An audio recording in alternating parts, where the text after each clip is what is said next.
இன்றைக்கி வீடியோவில் ஒரு சுவையான பால் கொழுக்கட்டை எப்படி பண்ணலான்னு பார்க்கலாம். வாங்க வீடியோக்குள்ளே போகலாம்.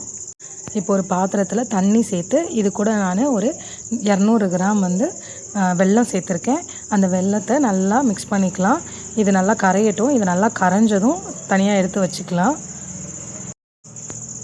இப்போது இந்த கப்புக்கு நான் ஒரு 3/4 கப்பு தண்ணி சேர்த்துருக்கேன். அந்த தண்ணி நல்லா சூடானதும் இது கூட கொஞ்சமாக சால்ட்டும் கொஞ்சமாக ஒரு ஸ்பூன் நெய்யும் சேர்த்துக்கிறேன். இது கூட நம்ம தண்ணி எடுத்தோம்ல, சேம் அதே கப்பில் 3/4 கப்புக்கு மேலே நான் அரிசி மாவு எடுத்திருக்கேன்.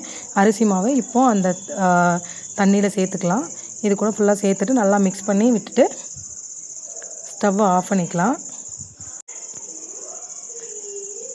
இப்போ இதை நம்ம நல்லா பிசைஞ்சு எடுத்துக்கலாம். இந்த மாதிரி ஒரு ஸ்டேஜில் பதத்தில் பிசைஞ்சு வச்சுக்கிட்டு, இப்போ இந்த மாதிரி வச்சுருந்தா தான் நமக்கு நல்லா பால்ஸ் ரவுண்ட்ஸ்லாம் உருட்டுறதுக்கு கரெக்டாக இருக்கும்.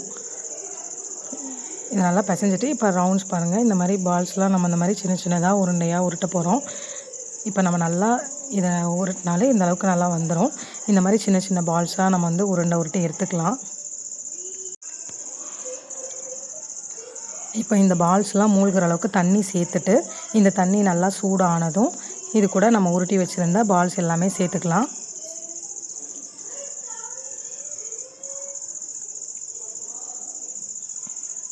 இப்போ இதெல்லாம் சேர்த்துட்டு ஒரு 4 நிமிஷம் நல்லா நமக்கு இது வேகட்டும். ஒரு 4 நிமிஷம் நல்லா வெந்ததுக்கப்புறமா இது கூட நான் தேங்காய் பால் அரைச்சி வச்சுருந்தேன், அதை மட்டும் சேர்த்துக்கிறேன். இப்போ தேங்காய் பால் சேர்த்ததும் இதை திக்னஸ்க்காக நான் அரிசி மாவை தண்ணியில் கலந்து கொஞ்சமாக சேர்த்துருக்கேன். இது ரெண்டையும் சேர்த்துட்டு இது நல்லா நமக்கு இந்த மாதிரி கொதித்து வர நேரத்தில் இப்போ நம்ம வெல்லம் கரைச்சி வச்சுருந்தோம்ல, அதையும் ஆட் பண்ணிக்கலாம். அதையும் சேர்த்துட்டு நம்ம நல்லா கலந்து விட்டுக்கலாம்.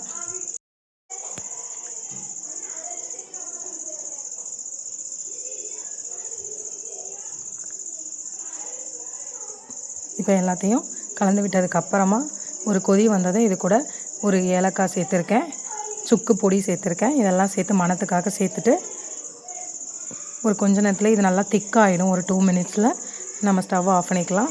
கண்டிப்பாக நீங்களும் ட்ரை பண்ணுங்கள். மறக்காமல் கமெண்ட் பண்ணுங்கள், லைக் பண்ணுங்கள், சப்ஸ்கிரைப் பண்ணுங்கள்.